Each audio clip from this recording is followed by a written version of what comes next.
موت نافرمانی کی حالت میں کہیں نہ آ جائے تمہیں. کوئی ضمانت تمہارے پاس نہیں ہے کہ تم کسی گناہ کا ارتکاب کر بھی چکو گے پھر تمہیں توبہ کا وقت بھی مل جائے گا پھر موت آئے گی، اس سے پہلے موت نہیں آ سکتی. کیا معلوم عین اس گناہ کے ارتکاب کے دوران موت آ جائے. وہ موت کیسی ہوگی؟ شاید آپ کے علم میں ہو، لکھنؤ کے ایک بہت بڑے شاعر تھے اور ان کی موت بہت ہی مکروہ حالات میں.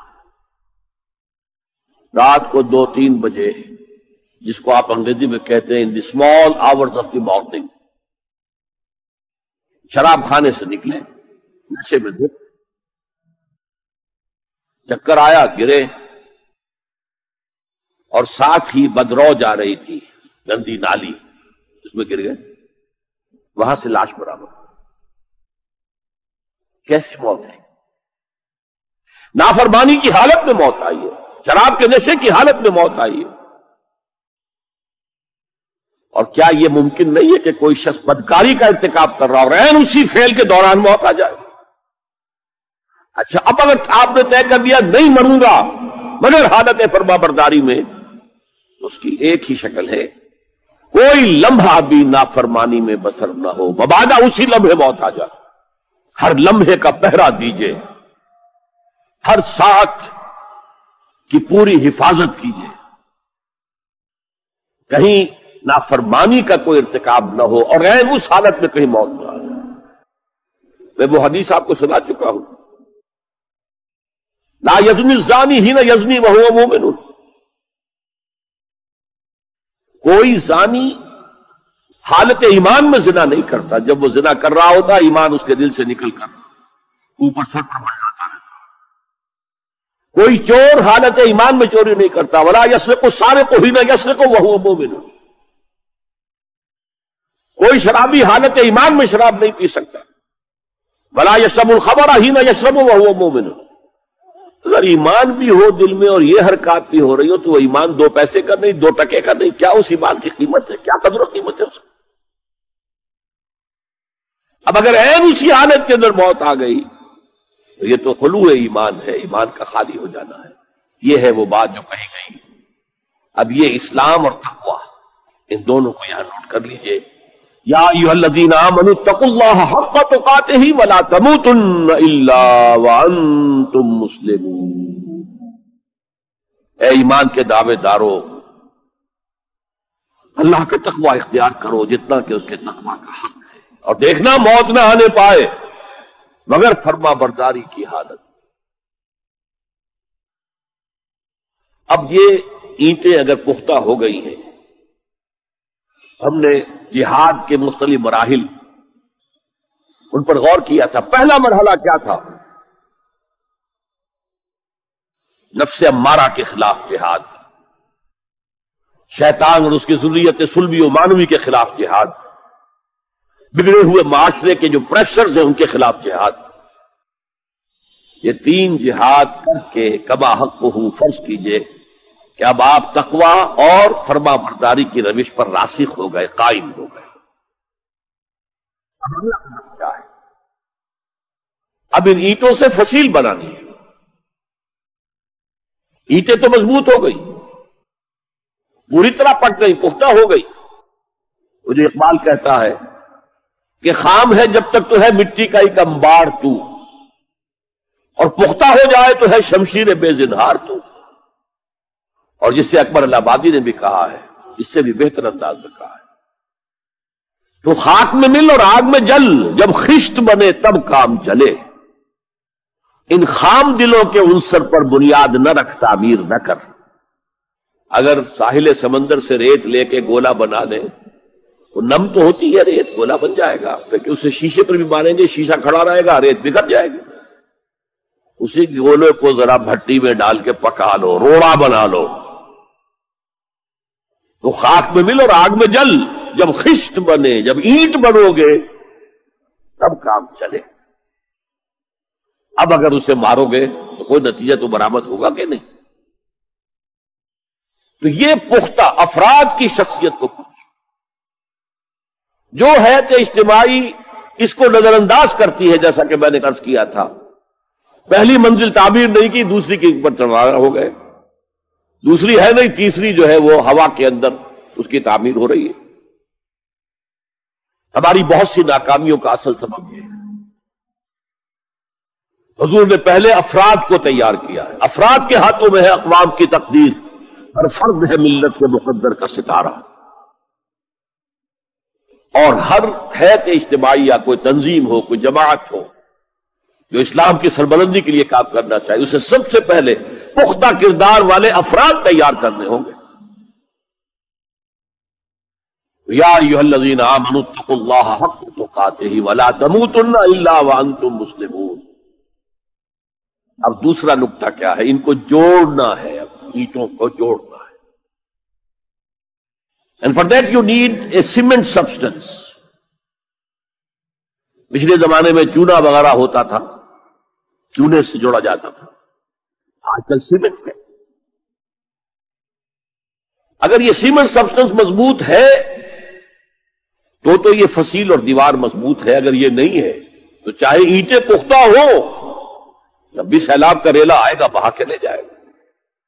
اینٹوں کی پختگی کے ساتھ ساتھ ان کو جوڑنے والا مورٹر جو ہے اس کو بھی مضبوط ہونا چاہیے۔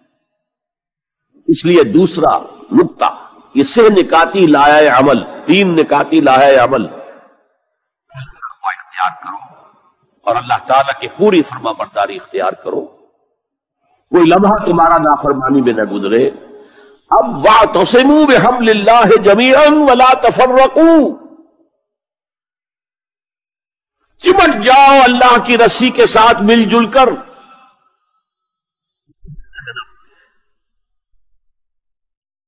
اعتصام عصمت سے بنا، عصمت حفاظت کو کہتے ہیں۔ اعتصام حفاظت حاصل کرنا، جیسے آپ دیکھتے ہیں کہ کسی بچے کو اگر کوئی خوف لاحق ہو جائے، کوئی ڈرائے، وہ آئے گا، دوڑے گا ماں کی گود میں آ کر ماں سے چمٹ جائے گا۔ وہ یہ سمجھتا ہے اپنے چھوٹے سے ذہن کے مطابق میں قلعے میں آ گیا ہوں۔ یہ دوسری بات ہے کہ کوئی شفاق انسان، جیسے فسادات ہوتے ہیں یا جیسا کچھ سن 47 میں ہوا تھا، کوئی شفاق بھیڑیا صفت انسان آئے، بچے کو کھینچے ماں کی گود سے، اچھالے اور کسی نیزے میں پرو لے۔ لیکن بچہ یہ سمجھتا ہے کہ میں آ گیا ہوں، پناہ میں آ گیا ہوں، قلعے میں آ گیا ہوں۔ تو یہ ہے اعتصام۔ اور عجیب بات یہ ہے کہ جو اس سورہ مبارکہ کی جو ہم نے شروع کی ہے آیات، وہاں سے ایک آیت پہلے جو ہے 10ویں رکوع کی آخری آیت، وَمَن يَعْتَصِم بِاللَّهِ فَقَدْ هُدِيَ إِلَىٰ صِرَاطٍ مُسْتَقِيمٍ، یہاں حبل اللہ نہیں ہے، جو اللہ کے ساتھ چمٹ جائے تو اس کی ہدایت تو ہو گئی صراط مستقیم کی طرف، اللہ سے جڑ جاؤ۔ سورہ حج کی آخری آیت کے بھی آخری الفاظ یہی ہے، وَاعْتَصِمُوا بِاللَّهِ وَأَقِیمُوا الصَّلَاةَ وَآتُوا الزَّکَاةَ وَاعْتَصِمُوا بِاللَّهِ۔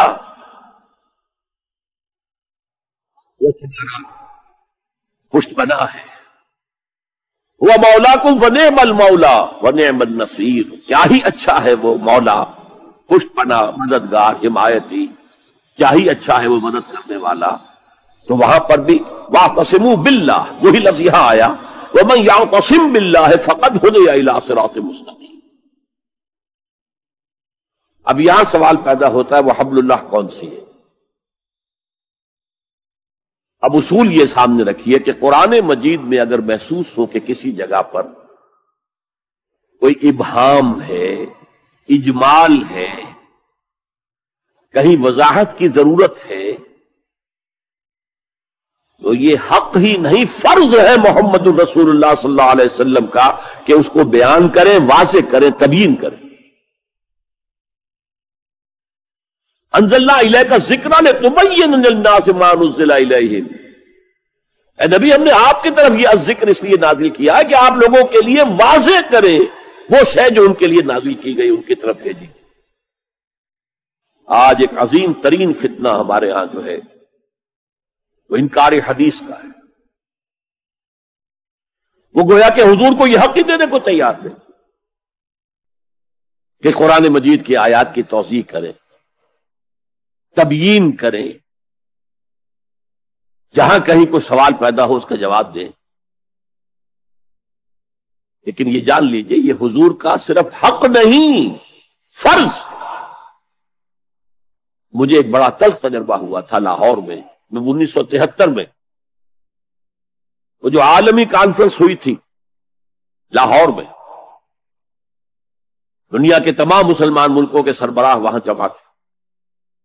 تو اس زمانے میں اس آیت کا بڑا چرچا تھا، اخبارات میں بھی بڑے بڑے اشتہار شائع ہو رہے لوگوں کی طرف سے، وَاعْتَصِمُوا بِحَبْلِ اللَّهِ جَمِيعًا وَلَا تَفَرَّقُوا.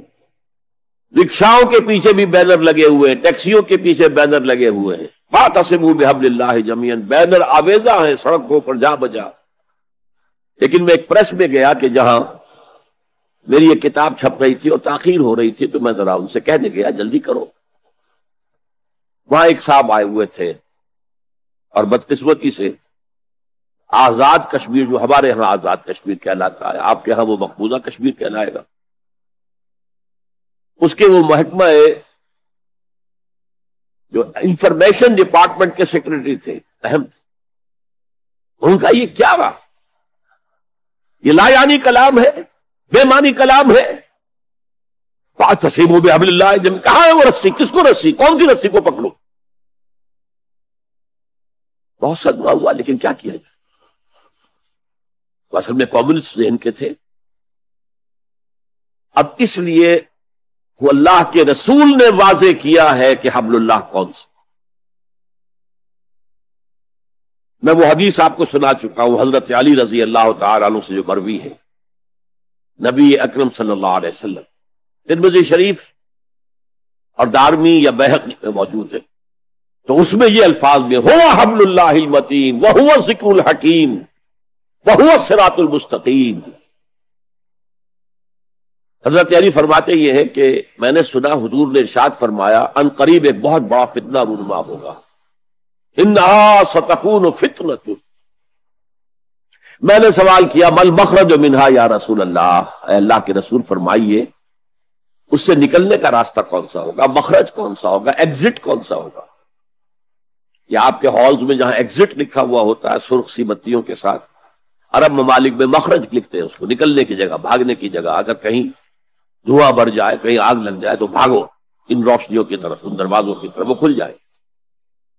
تو جب حضور نے فرمایا کہ انہا ستکون فتنۃ، تو حضرت علی کہتے میں نے پوچھا بل مخرج منہا یا رسول اللہ، فرمایا کتاب اللہ. فتنوں سے بچانے والی اور فتنوں سے نکالنے والی شے صرف کتاب اللہ. فیہ خبر ما قبلکم و نبأ ما بعدکم و حکم ما بینکم. اس میں تم سے پہلے جو اقوام تھی ان کی خبریں موجود ہیں، تمہارے بعد آنے والی جو چیزیں ہیں ان واقعات کا تذکرہ موجود ہے، اور تمہارے درمیان جو اختلافات بھی رونما ہو سکتے ہیں ان سب کا حل موجود.